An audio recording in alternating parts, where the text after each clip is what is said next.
And so when you were in LA, what was your first introduction to, the idea of being an artist, or even just finding out that you really enjoyed making art? Got interested in art when I was pretty young. My brother was in the army and he was stationed in Germany, and he would send me letters. And in his letters, he would always have these little drawings and sketches of somebody that he knew, or some Jeep, or some place where he was, places that he really liked. And he would send me these, he would share these with the little sketches. And that was my first, I think that was the first time I remember having the impulse to be creative or to draw. I took a class when I was in an art class when I was in the 8th grade. And the class was more about competition. And, every kid thinks that their work is the best. So I didn't like that experience, and swore that I would never take another art class after that, because it was a pretty bad experience for me. And I didn't until my 4th year in college, believe it or not. Meanwhile, I was always drawing and painting and doing different things. So I was always being creative, but I just never took it that serious. And it was more like a hobby. And I didn't get very serious about it until after my 4th year in college. I'm curious, Rufus, when you're working, do you listen to music, or news radio or anything like that in the background? I do listen to music all the time. That's pretty much all I do here.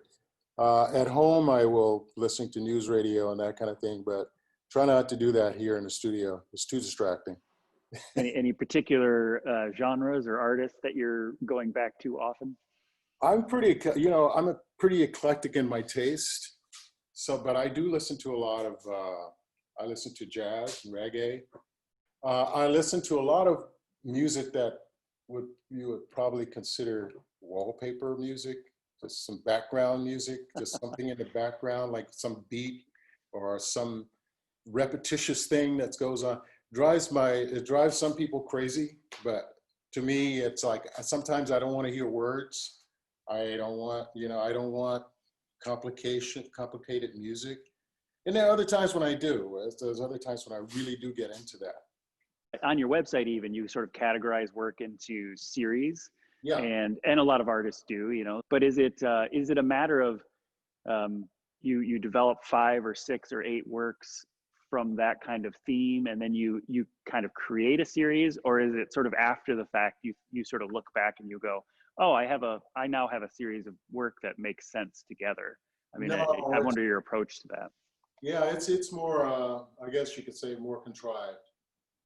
It's a dialogue that started, a personal dialogue that started, I would say, back in the 1980s and 90s, about my observations and perceptions of my society and my experiences being an African American and living in this society. And it's so those things have influence on where my work goes. Like I said, I grew up in separate but equal Jim Crow, Texas. And there were things that happened there that I could not, that I just didn't understand as a young person, as a child. I never understood the separate but equal stuff. I never understood why I had to, me and my family or Black people had to drink out of a spigot when white people were drinking out of, refrigerated fountains. Just stuff like that, and where we had to go around the back to enter places. We could not eat at the same counter as white people. It was all the Jim Crow craziness. It was just insanity to me. And I didn't have a place to put it. As a young person, there was no place to put that kind of stuff. It's like, why? I would ask my dad, and I would drive him nuts by asking him questions. Dad, why do we have to do this? And why do they get to do this? And why do we do, he's just saying, well, that's just the way it is. And so you can see there, like that, coming out of that, of course, I had The curiosity, just curiosity of why human beings behave the way they behave. What is all of this stuff all about? You know, it didn't make sense to me. And so I became an observer of a lot of these things. And that's, like I said, that started really young, started when I was a really young person. I observed human behavior, you know, the psychosocial parts of humans. I see people doing really nutty things that make no sense.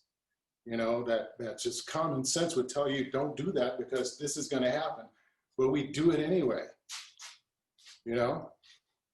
So I don't understand that kind of stuff. I don't understand a lot of human behavior. So I make comments about it, or, you know, in my work.